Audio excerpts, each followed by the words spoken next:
국회 국정원 국정조사 특위는 오후에 전체 회의를 열고 청문회와 기관보고 일정 등을 의결했습니다. 하지만 증인 채택 부분은 이견을 좁히지 못해서 며칠 동안 더 논의하기로 했습니다. 네, 국회로 가보겠습니다. 박기현 기자. 네, 국회에 나와 있습니다. 국정원 국정조사 특위 전체 회의는 모두 끝났습니까? 네, 그렇습니다. 국정원 국정조사 특위는 오늘 오후 전체 회의를 열고 어제 여야 간사 간 합의한 사항에 대해 의결 절차를 진행했습니다. 특위는 회의에서 국정원 기관 보고를 다음 달 5일, 청문회를 7일과 8일 열기로 의결했습니다. 또 국정원 기관 보고의 경우 일부 비공개하는 안도 합의대로 통과시켰습니다. 하지만 오늘 증인 채택은 불발됐는데요.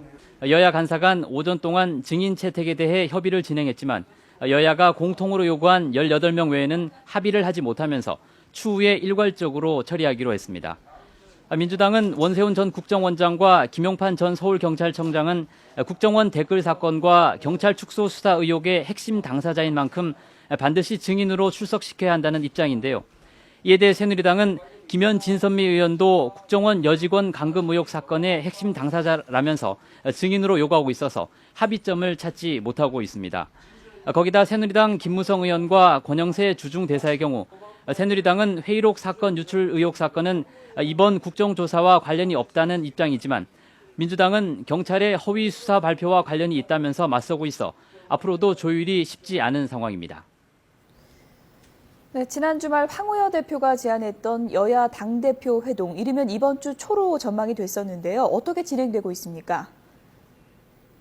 네, 여야 당대표 측은 회동을 위해서 시기와 의제 등을 놓고 물밑 접촉을 이어가고 있는데요.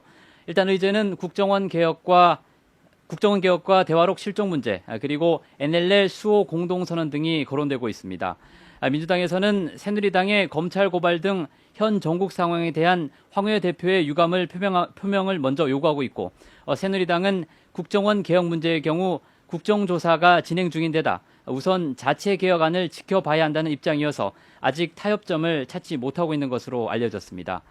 또 회동 시기와 관련해서도 황우여 대표가 모레부터 나흘 동안 유럽으로 출국할 예정이어서 회담이 성사돼도 다음 달 초에나 열릴 수 있을 것으로 보입니다.